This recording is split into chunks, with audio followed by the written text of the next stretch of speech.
Hello, welcome back to Digital Garden Tokyo 2025. I'm here with Mike Owen, one of the co-founders of Digital Garden. Mike, thank you very much for chatting with us, and what a fantastic event. I'm sure you're very happy with how everything's turned out over the past 2 days. Yeah, definitely.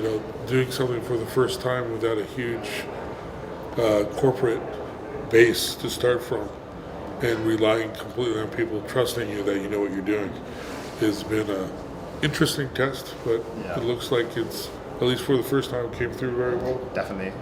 We've had a great time. So thank you for inviting us as well.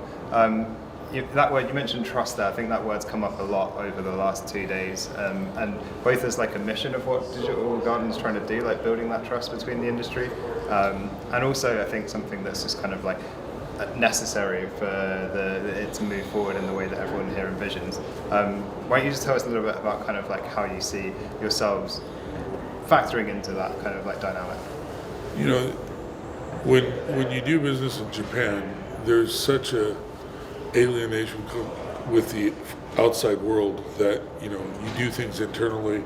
400 years of being an internal country that did not deal with the outside, and so you have to.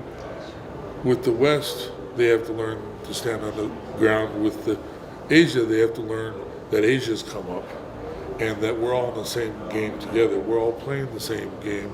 And if they want to have a stake with a declining population, they need to move quickly and they need to work with others. And both of those require trust. Yeah. You can't move quickly without trust.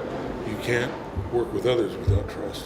And so that's something that is required in Japan. It's harder for the Japanese to trust the foreigner, but it's also hard for the foreigner to trust the Japanese, right? So it goes both ways. But once that occurs, amazing results happen. Yeah, for sure. Well, this is a first for Digital Garden, but I think you've had some experience of building kind of a community like this in the past with Urban Land Institute. How much of an inspiration was that for the kind of the way that Digital Garden has progressed? Can you talk us through the kind of origins? Well, when we started working on ULI 20 years ago, the foundation was there, but the structure for doing it wasn't, and the relationships weren't there. And so they had to realize that the foreigners were not overnight players.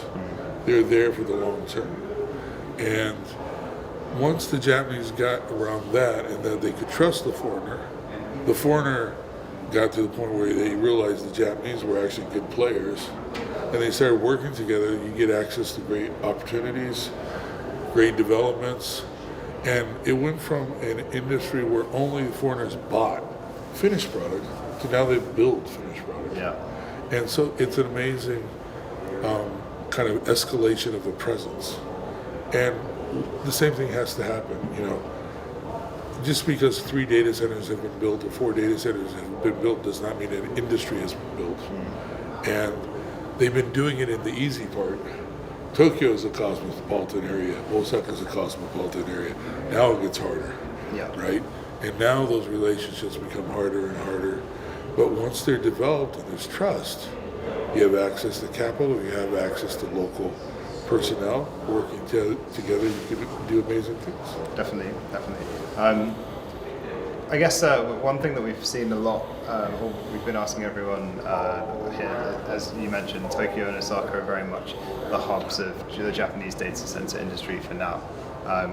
Do you see that continuing as we head forward, or do you think there is going to be more of like a disbursement elsewhere across Japan? When I first started working on ULI, the foreign investors would come to Japan and they'd say, inside the Yamanote train line is the only place we'll buy. Right.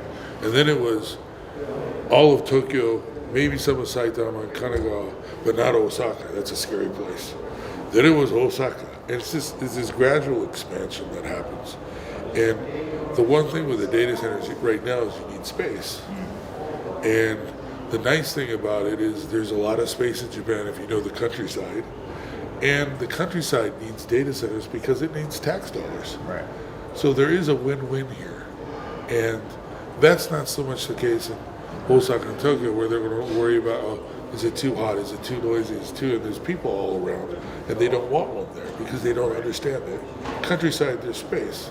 As long as you work together and everybody understands it, you have potential for a very positive relationship. Yeah, that makes sense. And one thing that I think has really made this event stand out has been the kind of level of support from the government that we've seen with them, kind of various ministries coming in and discussing digital infrastructure policy and kind of like how they see things progressing.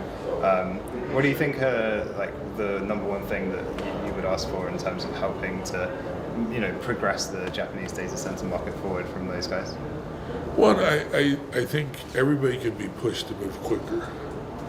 And I also think that there's actually more trust in the private sector than there is between the private and public sector. Mm-hmm. But what I do know, having been here for so long, is the Japanese public sector does generally work proactively for its constituents. Yeah.